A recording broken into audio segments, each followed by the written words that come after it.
How goes it? I'm Wills Maxwell, and this is What Did We Miss? Here I tell you the stories that WWAY did not. Not all of the stories, that would be overwhelming. There are a lot of coronavirus stories right now, but today I want to give you, and truthfully me, a break from all of that. Every once in a while, for the next few weeks, we'll take a look at stories from the past, and I'll give you updates on what's happened since. Let's start with this clip from January 2019. What you're looking at here is footage of the first time ever two jetpacks have been flown at the same time. Jetpack Aviation, the company that built these, is planning to launch the first ever Jetpack Racing League this year. This is awesome.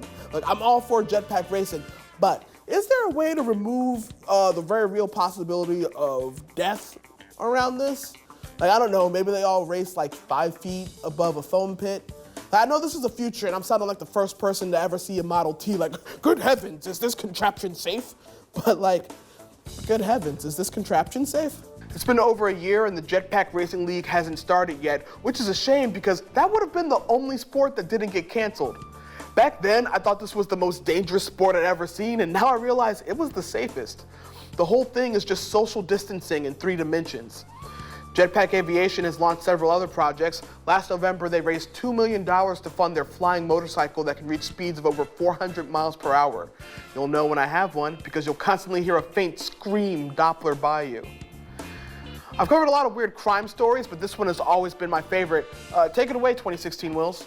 This is probably the most low-key heist you'll ever see. A New York man stole an 86-pound bucket filled with scrap gold. This bucket is worth $1.6 million, but what's remarkable is how casual this happened. The man walked past an armored truck, saw the vehicle was unattended, and just grabbed the bucket. He didn't know what was in it or where it was heading, he just saw it and took it. Now the man without a plan takes this bucket and just walks down the streets of New York with it. No one stops him, no one's chasing him. He just robbed an armored truck and strolls off. At one point he even stops, stretches a little bit, and goes right back into his heist. 4 months later, Julio Novello was caught in Ecuador by their local police, U.S. Homeland Security, and the NYPD. They formed a super group to catch him. They were like Crosby, Stills, Nash, Young, and Justice. Novello faced trial in Ecuador. He was sentenced to a year in prison and got out after 9 months. His sentence was light because he had a clean record in Ecuador. Novello was a career criminal in the U.S. My favorite part about his heist was always the casualness. You know, it just looked like a guy who had never committed a crime in his life, saw a chance and thought, why not? I could not have been more wrong.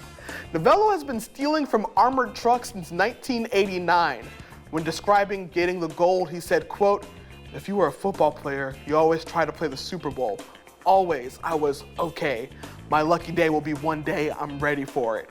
In a 2018 interview that he sought out, Julio revealed he's living with his mom in Ecuador where everyone thinks he's a millionaire. About that, according to him, he let his ex-girlfriend hold on to the $1.2 million in cash, and while she was holding it for him, she decided she really liked the feel of $1.2 million in cash. She took off with it and sent him $50,000. Now that's according to Julio, but I do really like the story of a thief who's indignant because someone stole from him. I'm Wills Maxwell, and that's what we missed.